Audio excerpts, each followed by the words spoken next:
Hi, I'm Terri Berry, and this is video 3 for my holistic case study. So this treatment began with lavender essential oil diffusion. This was used to help induce relaxation, reduce stress, and promote serotonin balance for optimal skin function. The first cleanse was done with an aromatherapy oil rich in pomegranate, argan, and olive oils. I used this to dissolve impurities. The second cleanse was performed using a cream cleanser and My Skin Buddy.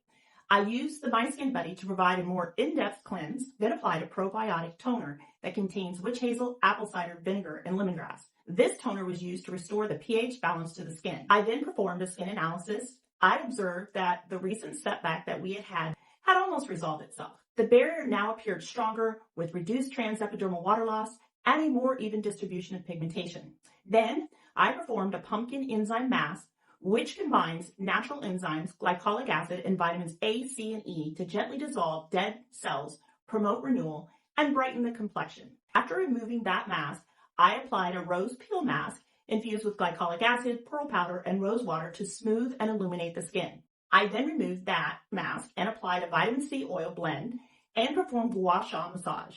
Wash-on was used to improve microcirculation, lymphatic flow, and product absorption. I then gently removed the vitamin C oil. I followed with another probiotic toner to rebalance the skin and applied a cacao mask, which is an antioxidant mask. This was used to help detoxify the skin while replenishing essential lipids. While that mask was processing, I performed chakra crystal work to align my model's energy and help reduce her stress levels. I then removed that mask and I applied an elixir utilizing My Skin Buddy after removing the mask, and I used the My Skin Buddy to increase product penetration.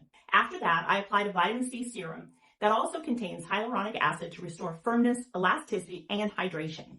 Then I applied an antioxidant eye serum. Moisturizer was applied after, and the treatment concluded with an application of SPF 45.